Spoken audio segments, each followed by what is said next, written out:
So they're angry. They start trying to come up with a way to get rid of this royal proclamation.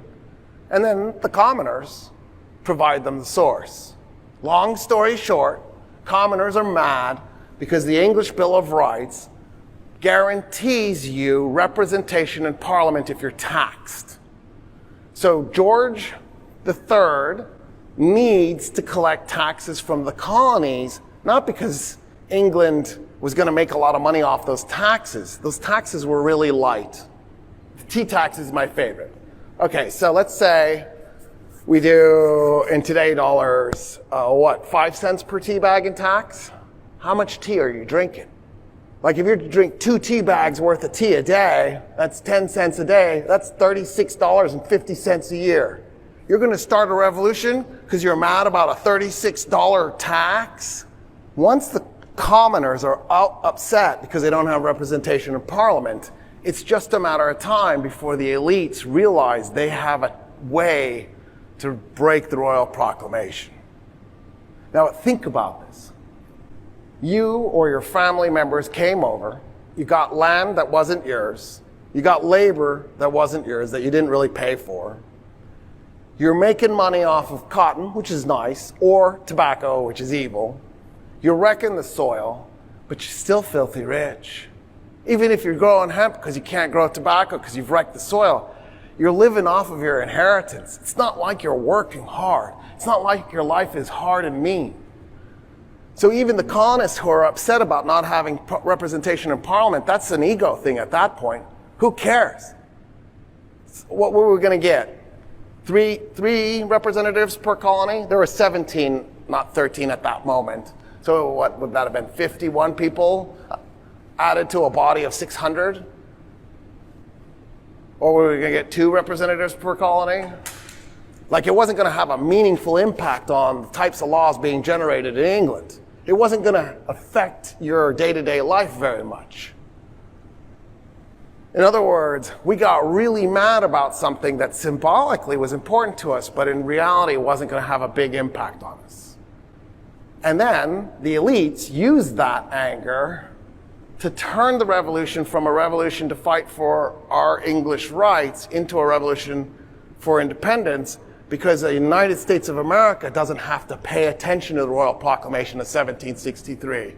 We can cancel it, slaughter the Native Americans, take Kentucky, bring tobacco and slaves over, and begin the process again until we destroy Kentucky. And then I guess we have to move to Missouri and do it to Missouri.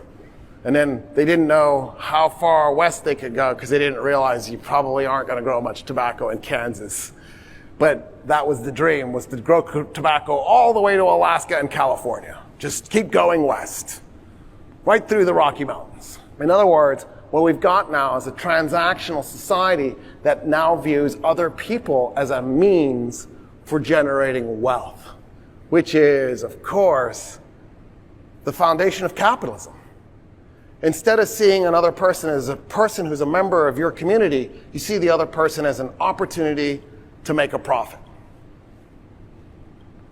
And that, of course, creates this transactional society that we've become a part of and that we're familiar with. So there's an irony of all of this.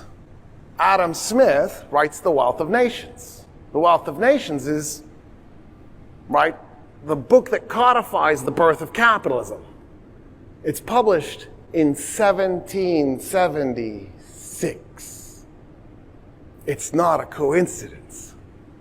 Our birth and the birth of capitalism are inextricably tied together. The way we designed the Constitution reflects that.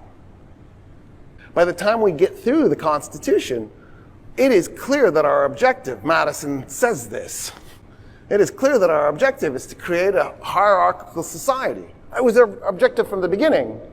John Locke, the Scottish philosopher who wrote the Second Treatise on Government, the guy who wrote the English Bill of Rights, he's the author of the Constitution of the Carolinas, when the Carolinas were being established by royal charter.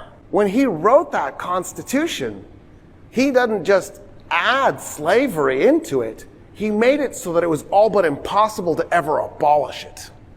We made it so that we're going to create an electoral republic. think about the mechanism here. When you run for office, you can be campaign financed.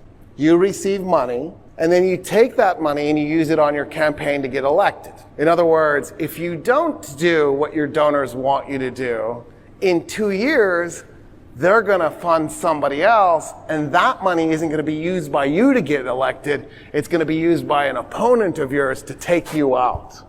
So at that point now, as a politician, you've become captive to your donors. In other words, what we did by creating an electoral republic is we gave the merchants the reins. We gave the rich the reins because they campaign finance the politicians. And they can take out politicians by campaign financing their opponents. And that became our political system. So the laws that we generated were laws that were generated to benefit the rich by design. Madison says it in a letter to his friend. He says, I designed a constitution that would leave the power in the hands of the rich. Don't worry. Support this thing.